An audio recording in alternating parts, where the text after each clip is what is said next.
Alright, I'm gonna clean up GDI engine throttle body. This is a Hyundai Elantra 2-liter engine, and most of these cars it's pretty much exactly the same. So you have to remove those two screws to remove that hose in between the filter box and the throttle body. It just sits between those two clamps that are pretty much Phillips head screwdriver.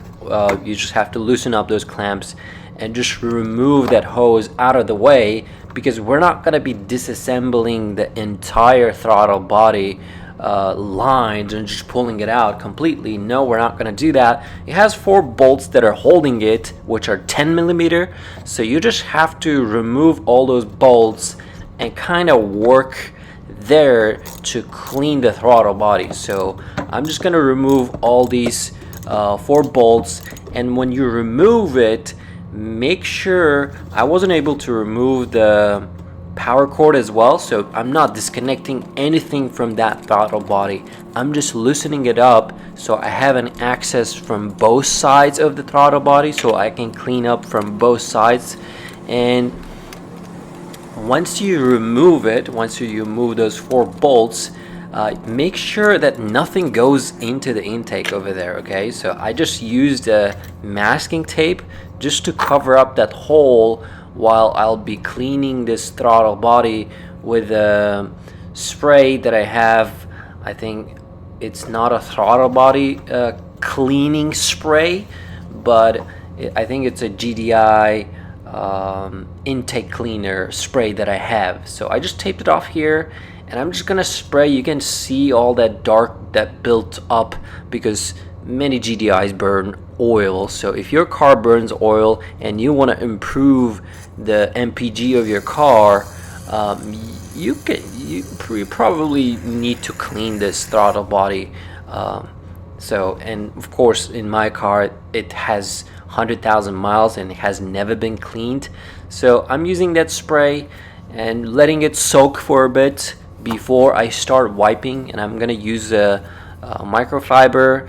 And after realizing for a bit that microfiber is not cleaning as much as I want it to, I'm going to be using paper towels, which has, I don't know, it was a little bit better than using a microfiber.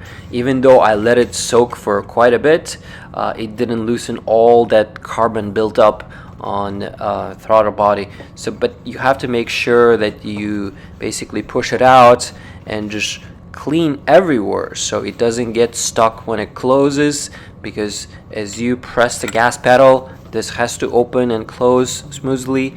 So just make sure that it's super clean. And I spent so much time trying to clean it, but I don't know, maybe like about hour and a half or so, because I tried to film it at the same time. So, but it shouldn't take you too much of a time, because you can see I have enough access to work in that little area where I'm just trying to twist the throttle body. And yeah, I think I did okay job. I didn't do perfect job, but it's clean enough for me to put it back. So you just have to attach all those 4 bolts that you have unscrewed, put them back in, tighten it. I don't know torque specs. I just made sure that they're tight enough that there's no like air leakage from that area where I'm tightening it.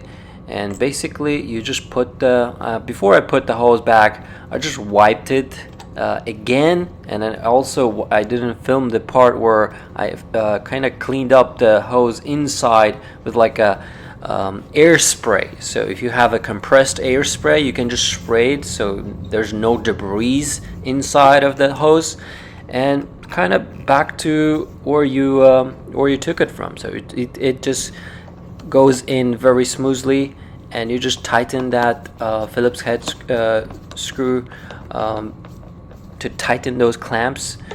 And after that, I just started the car to see how does it feel. And I also took it on a ride about like 40 to 50 miles. I think I took it for a ride, and my MPG significantly improved on a highway, and it was very noticeable. It was like maybe over 5 miles I was averaging 25, and I was getting right now is 30 something. So I hope it helps. Thanks for watching.